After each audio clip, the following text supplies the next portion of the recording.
Et nous avons le plaisir d'avoir actuellement avec nous en ligne Madame Marianne Aizer, ex-membre du Parlement égyptien et experte en informatique. C'est docteur Marianne Aizer. Docteur Marianne, je m'excuse. Docteur Marianne, je m'excuse. Alors, le président Abdel Fattah el-Sisi avait inauguré mercredi dernier le complexe des documents intelligents et sécurisés en présence du Premier ministre Dr Moustapha Madbouli et plusieurs ministres et des hommes d'État.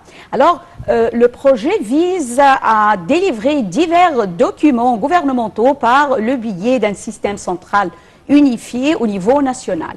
Quelle sorte de documents? Bonjour, c'est un plaisir d'être avec vous et merci pour l'introduction et félicitations pour l'Égypte pour ce complexe de publications sécurisées et intelligentes inauguré par son Excellence notre Président Abdel Fattah el-Sisi. Bien sûr que ce complexe aidera à soutenir la transformation numérique de manière automisée et sécurisée. Je voudrais d'abord commencer par décrire le projet.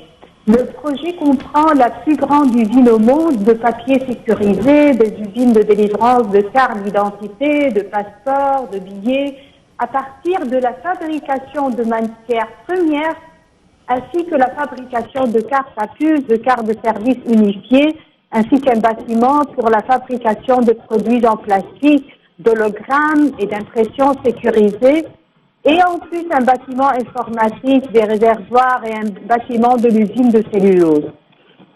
Tout ça, c'est une fierté pour l'Égypte et notre président a déclaré qu'il y a un petit nombre de pays qui ont un tel complexe. Son Excellence a été témoin d'un véritable processus de production pour préparer la cellulose de bois à toutes les étapes de la production.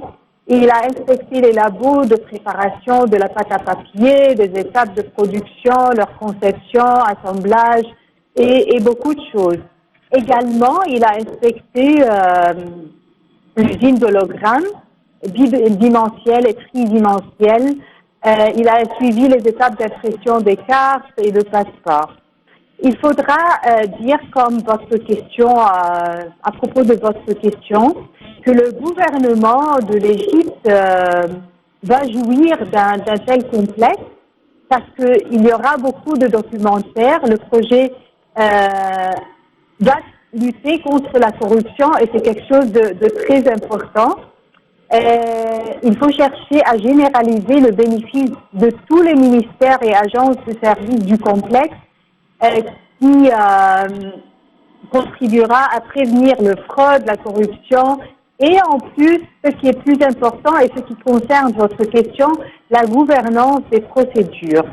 Il faudra mettre en œuvre la gouvernance et travailler électroniquement pour fournir à tous les secteurs du pays des statistiques, des applications et des rapports appropriés pour les décideurs avec la moindre marge d'erreur.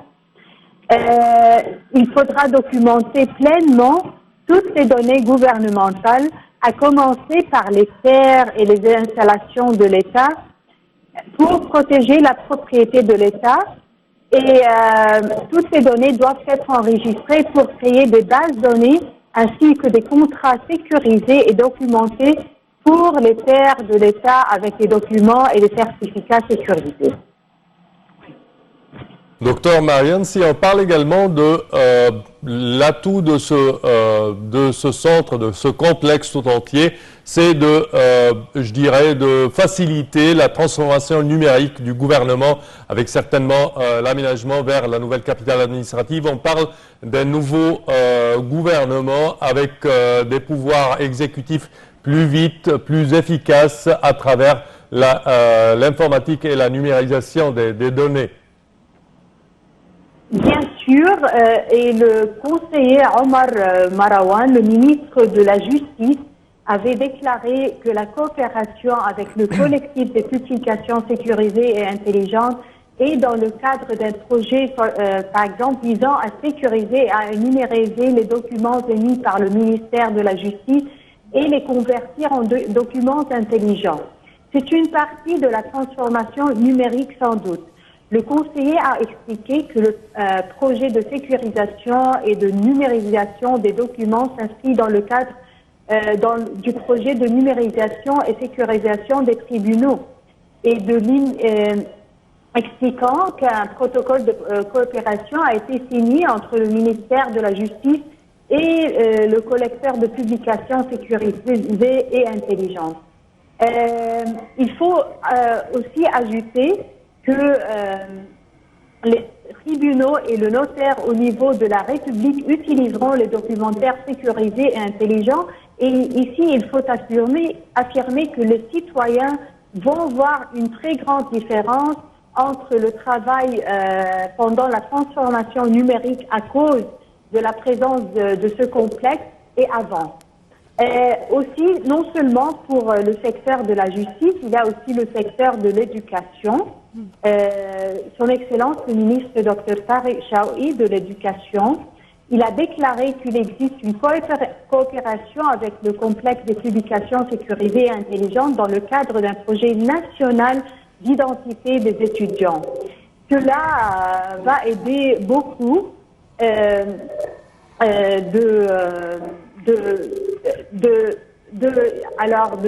d'envisager les défis qui sont liés à l'obtention des données mises à jour, sécurisées et collectées, parce que nous avons besoin des données pour connaître la densité dans les salles de classe, ainsi que la gouvernance des écoles privées et internationales, le transport entre les écoles pour réduire les densités. Et cela, bien sûr, nécessite des bases de données centrales et mises à jour. Permettez-moi... Oui. Pardon? Oui. Docteur Madiane, le président Abdel Fattah el-Sisi avait précisé que les documents émis par l'Académie seront dignes de confiance et qu'il sera impossible de les imiter ou même de les falsifier, pour ce qui contribuera à accroître la confiance en les transactions et à, bien sûr, réduire la corruption. Commentez, s'il vous plaît. Moi, j'ai pas bien entendu la question. Est-ce que vous pouvez répéter, s'il vous plaît? Parce qu'il y a quelque chose dans la voix. Oui, Madame, Docteur Marianne, le président Abdel Fattah el-Sisi avait déclaré que les documents émis par l'Académie seront dignes de confiance et qu'il sera impossible de les imiter ou bien de les falsifier, ce qui va contribuer bien sûr à accroître la confiance en les transactions. Comment voyez-vous cela?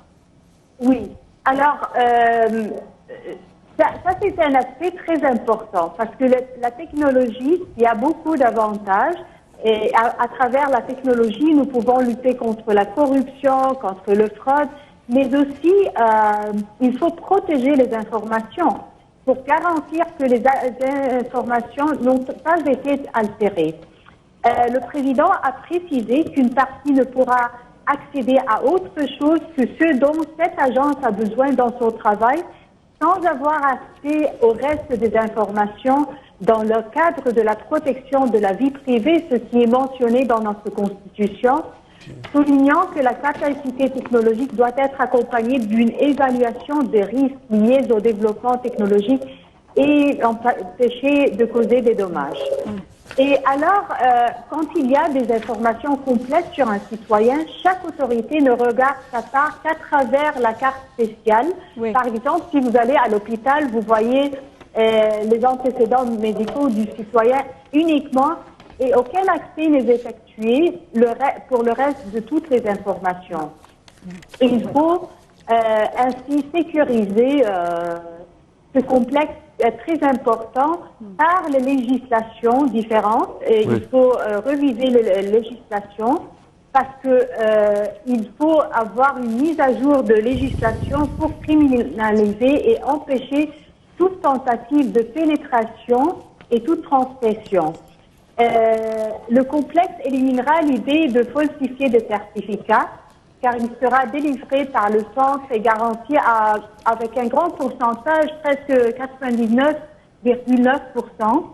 Il a aussi déclaré que les certificats éducatifs à travers les universités, les thèses, les doctorats seront difficiles à être forgés.